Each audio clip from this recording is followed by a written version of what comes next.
ये प्रॉब्लम हम पढ़ चुके हैं, लेकिन हम फिर से पढ़ रहे हैं थोड़ी अलग मेथड से। दोनों मेथड आपको पता हो अच्छा रहेगा। ये 3 ब्लैंक पेजेस आप छोड़ने के लगाए थे ना, उसमें लिखना है 3 पेजेस में। आज के अभी जितना ये वाला पूरा वीडियो उसी का रहेगा, 3 पेज वाला। Find the joint equation of pair of lines. ये पेयर ऑफ लाइन्स का भी जॉइंट इक्वेशन बनाना है पासिंग थ्रू द ओरिजिन। ये रिक्वायर्ड है, हमें इसकी क्या है जरूरत है। और ये क्या है परपेंडिकुलर है, लेकिन किसको टू द गिवन लाइन्स। ये गिवन लाइन्स है, कौन सी गिवन लाइन्स है 2x² - 3xy - 9y। ये गिवन लाइन्स है। अब बताओ क्या टेक्निक पढ़े थे हमने क्या किया था, एक जॉइंट इक्वेशन पूछा था, एक जॉइंट इक्वेशन दिया था, और रिलेशन क्या था दोनों में परपेंडिकुलर था, यानी ये लाइन्स इन लाइन्स को परपेंडिकुलर है। हमने क्या किया था, इनके स्लोप्स को हमने m1 और m2 नाम दिया था इनके। फिर हमने परपेंडिकुलर होने के कारण इनके स्लोप क्या दिए थे, उल्टे लिए थे। फिर एक बार स्लोप मिल गए तो हमने इक्वेशन लिया passing through the origin y = mx। फिर हमने दोनों के क्या बनाए थे, इक्वेशंस बनाए थे। x + m1y = 0 और इसका x + m2y = 0। फिर हमने दोनों को मल्टीप्लाई किया था तो हमें मिल गई थी ये, इन दोनों को इक्वेशन को मल्टीप्लाई करके मिल गया जॉइंट इक्वेशन। हमें इसमें जरूरत पड़ी थी m1 + m2 - 2h/b m1 × a/b। यही सेम प्रॉब्लम हम इस मेथड से पढ़े हैं। उसी के आगे आपको इसको लिखना है, उसी के आगे है ना 3 पेज में, इसी के आगे यही क्वेश्चन रिपीट। ठीक है, तो कैसे, अब हम अलग मेथड से पढ़ेंगे। कैसे देखो, हमें इनके स्लोप पता नहीं थे, इसलिए हमने m1 m2 लिया। परपेंडिकुलर है इसलिए उनके उल्टे हो गए। फिर स्लोप मिल गए तो इक्वेशन मिल गया y = mx। फिर लाइंस मिली, फिर मल्टीप्लाई किया, आंसर आ गया। अब हम नई टेक्निक से ऐसा पढ़ने वाले हैं, हम एक्चुअली इनके स्लोप m1 m2 नहीं, हम इनके स्लोप पता करने वाले हैं। कैसे पता करेंगे, तो देखो आंसर हम पहले लिखते हैं, आंसर शुरू। Given lines are 2x² - 3x² - y² = 0। Quadratic equation के जरिए इनकी लाइंस पता करो। 2 - 9, 2 × -9 कितना होता है -18। -18 के 2 फैक्टर करो, वो होंगे 6 × 3 बराबर -3 आना चाहिए। इसको माइनस लगाओ, इसको प्लस। बताओ -6 × 3 -18 पे होता है, -6 + 3 कितना होता है -3। यानी हम इसकी सेपरेट इक्वेशंस यानी सेपरेट लाइंस पता कर सकते हैं। 2x² ये लगाओ -6xy + 3xy - 9y²। इस चैप्टर के स्टार्टिंग में यही पढ़े थे। पहला टर्म और लास्ट वाला टर्म एज इट इज, ये बीच में लगाते हैं -6xy + 3xy। फिर हम दो का क्या करते हैं ग्रुप, आपको याद होगा। फिर हम कॉमन निकाल देते हैं, 2x निकला कॉमन तो 1x बचेगा। माइनस ये 2 क्यों निकलता है, 2 इसको भी डिवाइड करता है ना, 2 3 = 6। मतलब 2 कॉमन निकला तो क्या बचा 3x निकला तो क्या बचा y। और यही ब्रैकेट हम कहाँ लिखते हैं, सामने सेम। और अब बताओ क्या होता है, ये फर्स्ट टर्म और ये फर्स्ट टर्म कैंसिल करना चाहिए। x और x कट गया तो क्या बचा +3y, और ये लिखना चाहिए बीच में। अब बताओ क्या हुआ, x - 3y और दूसरा 2x + 3y। अब बताओ इसकी सेपरेट इक्वेशंस क्या, therefore separate equations of the given lines are, बताओ कौन सी है, x - 3y = 0, 2x + 3y = 0। यानी आपको इनकी सेपरेट लाइंस पता चल गई। कैसे पता चली, पहली लाइन कौन सी है, x - 3y = 0, और दूसरी लाइन 2x + 3y = 0। अरे तो ये बहुत अच्छा हो गया ना, आपको लाइंस पता चल गई तो इनके स्लोप निकाल लो। देयर स्लोप्स आर, स्लोप कैसे निकालते हैं, -x का कोएफिशिएंट अपॉन y का, यानी कितना हो 1/3 है। इसका -x का कोएफिशिएंट को y का कोएफिशिएंट कितना है -2/3। तो बताओ आपको क्या मिले, 2 लाइंस के क्या मिले, आपको स्लोप्स मिले। अब बताओ इनके स्लोप अगर पता है तो रिक्वायर्ड लाइंस क्या है, इनको perpendicular. Since required lines are perpendicular to the given lines. Required lines given lines को कैसे perpendicular, therefore slopes of required lines. बताओ फिर रिक्वायर्ड लाइंस के स्लोप क्या होंगे, इनके स्लोप क्या है 1/3 और -2/2। तो उनके स्लोप क्या होंगे, परपेंडिकुलर होने के कारण उल्टे। 1/3 का उल्टा 3/1 साइन चेंज, और 2/3 का क्या होता है 3/2 साइन चेंज। बताओ आपको अभी इनके स्लोप मिल गए, क्या स्लोप मिल गए, स्लोप मिल गया। और लाइंस कैसी जा रही है, passing through the origin, since required lines are passing through the origin, कहां से जा रही ओरिजिन से, therefore their separate equations are, origin से जा रही है इक्वेशन क्या होंगे, y इक्वल टू mx, तो एक को m1 नाम दे, एक को m2, एक के नाम लिख देना, लेट m1 नाम देना -3 और m2 नाम देना 3/2, इसको m1 नाम देना। तो बताओ कौन है m1, पहला स्लोप -3, इसको इधर लाओ -3 अगर +3 हो जाएगा, m2 कितना है 3/2x, 2 इधर आया कितना है 2, और ये क्या हो गया 3x, तो क्या हो गया 3x - 4, x को पॉजिटिव रखना, y को लिखना। बताओ आपको दोनों लाइंस मिल गई ना, अब दोनों लाइंस का क्या चाहिए, फाइंड द जॉइंट इक्वेशन। तो बताओ क्या लिखेंगे, therefore require joint equation of the lines is, बताओ क्या करना, पहले इसको और इसको क्या करना मल्टीप्लाई, हो गया जॉइंट इक्वेशन। चलो करो 3x × 3x 9x, 3 2 6x हो गया। चलो 1 × 3 3x और 1 × 2 -2y इक्वल टू क्या है 0। तो बताओ इनका एडिशन होता है -6 + 3 कितना होता है -3x। ये आ गया आंसर, यही आंसर आप चेक करना कल आया था, यानी यही प्रॉब्लम हमने इससे पहले भी पढ़ा ना, तो सेम आंसर है। फर्स्ट वो टेक्निकल लगती है, उसमें क्या था, दो स्लोप हमने इसके m1 और m2 लिए थे। इस मेथड में क्या किया हमने, जो जॉइंट इक्वेशन है उसको सॉल्व करके 2 लाइंस पता की ना हमने, तो 2 लाइंस पता की तो हमें उनके स्लोप भी मिल गए। स्लोप मिलने के बाद ये टेक्निक्स आप पढ़े हो, परपेंडिकुलर के अगर उल्टे स्लोप, एक बार उनके स्लोप मिल गए तो lines passing through the origin है, तो दोनों की इक्वेशन भी मिल जाते हैं। इक्वेशन मिलने के बाद मल्टीप्लाई करो, क्या मिल जाता है जॉइंट इक्वेशन। ये इसकी दूसरी टेक्निक।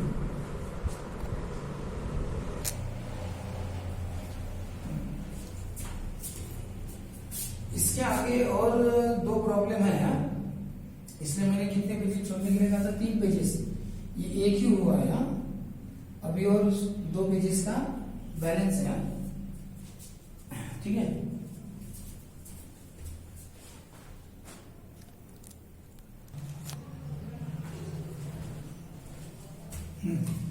ये देखिए, find the joint equation of 4.3 का 1 में से 1, पहला question. Find the joint equation of pair of lines passing through the origin नहीं है, पासिंग थ्रू द पॉइंट है, and parallel to the given lines. वही बात है, ये required lines passing through the origin नहीं है, ये क्या पासिंग थ्रू द पॉइंट है, इस पॉइंट से जा रही है, ठीक है। और क्या है, ये परपेंडिकुलर नहीं है, क्या है ये पैरेलल है, किसको, given lines. Required lines are parallel to the given lines. तो हम वही कंसेप्ट से जाएंगे, कैसे, गिवन लाइंस के पहले स्लोप निकालेंगे, फिर पैरेलल है तो स्लोप सेम होंगे। तो बताओ पहले गिवन लाइंस लिखी मैंने, 2x² + 3xy - 9y² = 0, ठीक है। उसके बाद क्या किया, गिवन लाइंस लिखने के बाद ये 2 9 था 18 -18 के 2 फैक्टर 6 3 था, और +6 और -3 करना पड़ेगा, तब जाके क्या होगा -18 भी होगा और ये +3 होगा, बीच का टर्म +3 है। अब बताओ क्या होगा, +6xy - 3xy, ये पहला और लास्ट वाला जैसा वैसा, 2x कॉमन निकालो, x बचेगा, 2x गया तो 3y, यही सेम ब्रैकेट इधर, x कैंसल -3y। अब बताओ ये सेम ब्रैकेट एक बार, और ये जो 2x - 3y ये दूसरी बार, ठीक है। अब बताओ ये कितनी लाइंस मिली हमें, 2 lines, separate equations of the given lines. Given lines थी, इसमें 2 लाइंस थी, कौन सी 2 लाइंस, पहली है x + 3y = 0 और दूसरी है 2x - 3y = 0, यानी इसके अंदर 2 लाइंस है। हमने पता की 2 लाइंस कौन सी है, तो ये मिल गई 2 लाइंस। अब इनके स्लोप निकालो, देयर स्लोप सर बताओ क्या होगा, -1/3 और इसका -2/-3 यानी 2/3, कहने का मतलब यानी -x का कोएफिशिएंट अपॉन y का कोएफिशिएंट। चलो बताओ आपको इन 2 लाइंस के स्लोप्स मिल गए, क्या स्लोप है, -1/3 और 2/3। इनके स्लोप मिलने के बाद बताओ रिक्वायर्ड लाइंस इनको कैसी है, parallel. Since required lines are parallel to the given lines, parallel होने के कारण slopes of required lines are also, इनके स्लोप भी कितने होंगे, -1/3 एंड 2/3, यानी उनके स्लोप जो थे वही स्लोप इनके भी होंगे। क्यों, पैरेलल होने के कारण। अब बताओ, इनको m1 नाम दे दो, एक को m1 नाम दे दो, एक को m2 नाम दे दो। अब बताओ, since required lines are passing through the origin नहीं है, ये पासिंग थ्रू द ओरिजिन होती है ना, तो y को mx लिखना, ये पासिंग थ्रू द पॉइंट कौन सा 2 - 1, ठीक है, दैट इज ब्रैकेट में लिखना x1 y1, यानी required lines passing through the point 2 - 1, यानी x1 y1 से जा रही है, तो their separate equations are y equal to mx नहीं होंगे, ओरिजिन से जाती है तो y इक्वल टू mx रहती है, यहाँ पे क्या होगा y - y1 here into x - x1, passing through the point है ना, y - y1 here into x - x1, एक को m2 नाम दो, एक को m1 नाम दो, दो स्लोप है ना, तो बोलो y माइनस कौन है y1, इस पॉइंट को x1 y1 बोलते हैं, x1 2 y1 -1, पहला स्लोप कितना है m1 -1/3 x माइनस x1 की वैल्यू कितनी है, x1 कितना है 2, कितना आया y + 1 -1/3 x - 2, ये 3 इधर आएगा तो मल्टीप्लाई करेगा 3y + 3 दोनों का करेगा, -1 दोनों का करेगा -x + 2, अब सब x इधर लो, x पॉजिटिव बना, +3y 3 - 2 1, ये है पहली लाइन का इक्वेशन, +2 उधर गया तो -2 हो गया, y माइनस y1 की वैल्यू चेक करो, वहां पे y1 की वैल्यू है -1, m2 दूसरा स्लोप कितना है 2/3, x माइनस x1 कितना है -1/x1 कितना है x1 2, अब चलो चेक करो, ये हो गया y + 1, ये है 2/3, ये है x - 2, 3 इधर आया तो कितना हो गया 3y + 3, और ये 2x - 4, x पॉजिटिव चाहिए, x ऑलरेडी पॉजिटिव है, तो इस y को लेके जाओ, +3y का -3y, +3 का उधर गया तो क्या होगा -3 होगा, तो -7 होगा। अब आपको 2 लाइंस मिल गई तो बहुत अच्छी बात है, 2 लाइंस का क्या करो, जॉइंट इक्वेशन। बताओ यही लाइंस अगर पासिंग थ्रू, तो यहाँ पे ओरिजिन बोला था, पासिंग थ्रू द पॉइंट में ओरिजिन होता है, तो क्या लिखते हैं y = mx लिखते दोनों की इक्वेशन। अब बताओ पहले x ने मल्टीप्लाई करो, क्या होगा 2x² -3xy - 7x, x ने तीनों को किया, अब किसने करो y ने, कितना होगा 6xy, फिर इसने इसको करो -9y², फिर इसने इसे करो -21y, चलो हो गया। अब 1 ने करो 1 × 2x 2x -3y - 7, चलो पहले x² लिखना चाहिए, फिर xy लिखना चाहिए, -3 + 6 कितना होगा 3xy, उसके बाद y² लिखना चाहिए -9y², उसके बाद x लिखना चाहिए, x 2 बार है, -7x + 2x कितना होगा 5x, फिर y लिखना चाहिए -21y - 3y तो -24y, उसके बाद नंबर लिखना चाहिए, ये this is the required joint equation of lines. अब बताओ यही प्रॉब्लम है, लेकिन अगर यही प्रॉब्लम में आपने ये जो गिवन लाइंस है, गिवन लाइंस को आपने क्या किया, इसकी 2 लाइंस पता की, 2 स्लोप मिल गए, पैरेलल है तो उनके स्लोप मिल गए, इनके स्लोप भी हमें उतने ही मिले -2 की पैरेलल की, इसलिए यही प्रॉब्लम हम अलग टेक्निक से पढ़ रहे हैं। अब इसको और करके लिखना, इसको क्या करना और करके, मैं आगे का बता रहा हूं, सेम प्रॉब्लम और करके दूसरी मेथड से। अभी दूसरी मेथड बहुत लंबी है, तो वो हम नेक्स्ट इसमें पढ़ेंगे, नेक्स्ट वीडियो में, ठीक है। तो देखो किस तरह से अभी बता ही देता हूँ, नहीं तो हाँ बता ही देता हूँ, आप ध्यान से सुनो। अब बताओ इनके स्लोप्स कितने, हमने लाइंस पता की, इसलिए क्या लिए स्लोप मिल गए हमें, लेकिन अगर लाइंस पता नहीं करते तो मान के चलो ये जो है ना, इसकी हमने लाइंस पता की, इसलिए हमें पता चला कि भाई इसके स्लोप, हम क्या करेंगे अभी, ऐसा मान के चलते हैं कि हमें इसकी लाइंस ही नहीं निकालना आता। सपोज आपको इसकी लाइंस निकालना नहीं आता, तो आप इनको क्या नाम दोगे, m1 और m2, ठीक है ना। Let m1 and m2 be the slopes, हाँ लेकिन उसके लिए पहले कंपैरिजन करना पड़ता है। शिवू देखा कंटिन्यू कराना, ओवररेटिंग करना।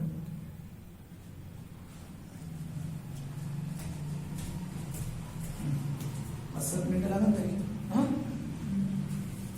हा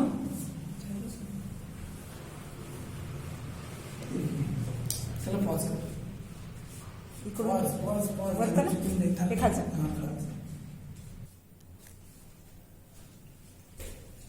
देखिए वही प्रॉब्लम है, सेम प्रॉब्लम हम अलग टेक्निक से पढ़ रहे हैं. Find the joint equation of pair of lines. ये फाइंड आउट करना है passing through the point 2 -1 parallel to the given lines. अब हम थोड़ी देर पहले कैसा पढ़े थे, हमने इसकी 2 लाइंस पता की थी. तो 2 लाइंस पता किए तो हमने 2 स्लोप भी पता किए थे. अब क्या पता है, क्या ऐसा समझ के चल रहा है कि हम इसकी 2 लाइंस पता नहीं कर सकते. ऐसी केस में क्या करेंगे, तो आप ये पढ़े हो पहले कि एक जॉइंट इक्वेशन दिया है तो दूसरा जॉइंट इक्वेशन कैसे पता करना है. इसकी प्रॉब्लम कल परसों हुई थी.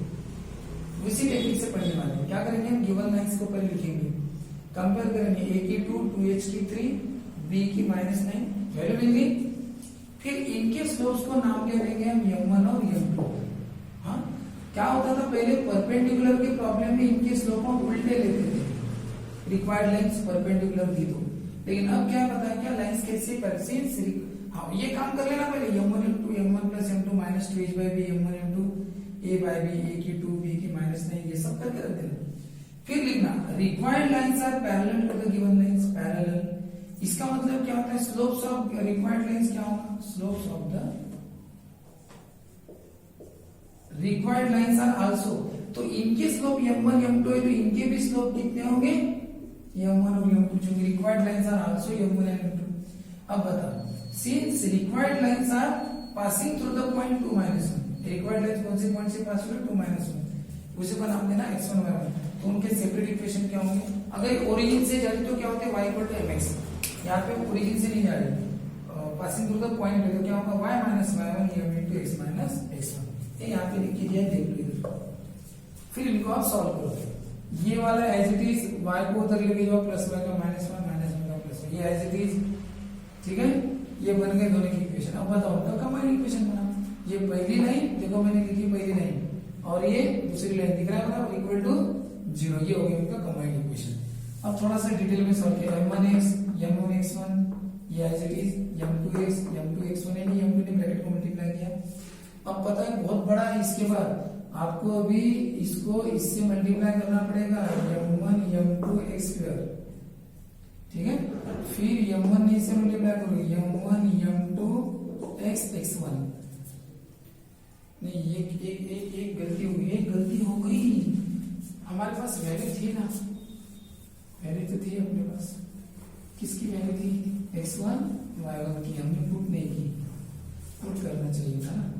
y माइनस कितना है, y1 -1, m1 x minus x1 कितना है 2. कितना होगा y + 1 m1x - 2m. ऐसा है. फिर क्या हो गया, m1x - y - 2m1 - 1 = 0. y minus y1 कितना है -1, m2x - x1 कितना है 2. कितना होगा y + 1 m2x - 2m2. हम सबको इधर लेके आएंगे, m2x - y - 2m2 - 1 = प्लस होगा, क्या होगा -1. ये दोनों के साइन क्या हो गए, चेंज. ये जैसा वैसा, ये जैसा वैसा, दोनों के sign change. Therefore required combined equation of lines is m1x - y - 2m1 - 1 और m2x - y - 2m2 - 1. अब आप इनको सॉल्व करो, मल्टीप्लाई करो. जैसे आप इसको मल्टीप्लाई करो क्या होगा, m1 m2x². ऐसे मल्टीप्लाई करना पड़ेगा. फिर आपको m1 m2 की वैल्यू पुट करनी पड़ेगी. तो कितनी -2. ऐसे लास्ट में इसका रिमेनिंग पार्ट है ना, हम बाद में पढ़ेंगे. नेक्स्ट वीडियो में देखना, मैं उसका सेपरेट वीडियो बनाऊंगा. उसमें याद रखना, ये जो 3 पेजेस है ना, 3 ब्लैंक पेजेस, हाँ 3 ब्लैंक पेजेस में ही है ये. इसके बाद और एक प्रॉब्लम है, 3 पेजेस छोड़ने के लिए गए थे ना, उसमें और जो है ना इसके बाद और हो जाएगा फिर कंप्लीट. ठीक है. हाँ